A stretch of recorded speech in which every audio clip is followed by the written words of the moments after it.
if we can find a remedy for it, it will not only be good for us, but maybe we will be setting an example for other democratically inclined countries who are seeking such remedies.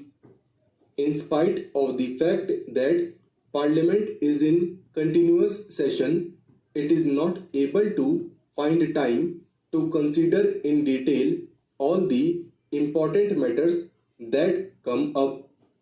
We have in fact much less time because we are not in continuous session. I suppose our sessions will inevitably become longer and longer so as to enable us to deal with more and more problems and have more and more discussions. Anyhow, I have stated what the difficulty is at present. Though I am in sympathy with what Professor Shah said, I have no easy remedy for that difficulty except today that we are perfectly prepared to consider together with the honorable members of the House any ideas or suggestions about how to give greater facilities for more intensive discussion of any great problem. An honorable member referred to the budget speech as being directly or indirectly a survey of all manner of problems, domestic, international, economic, foreign, etc.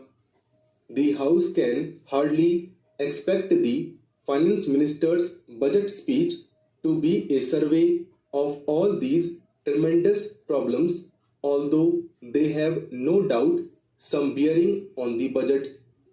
The world is becoming far too intricate and difficult for us to be able to keep the full picture in view always.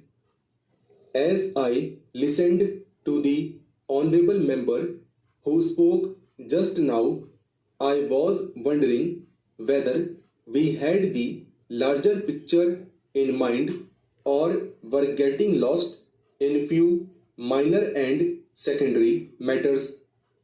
For instance, having referred to the government's extravagance, the honorable member went on to say certain things in regard to our bringing forward a bill for giving a pension to the president that signified to me an approach which I would call 100% wrong.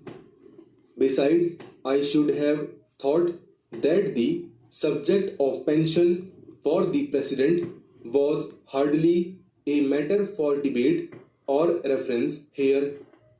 I say, even if this country is starving, even then you have to provide for our president. The honorable member perhaps prefers starvation for the president and himself. I certainly will not stand in his way, but we are considering graver matters than this, and the fact that such points are raised shows that we are not looking at the problems. We do not seem to be thinking of the vast problems that we are faced with and have to wrestle with the vast problem of the country's economy in relation to the world's economy.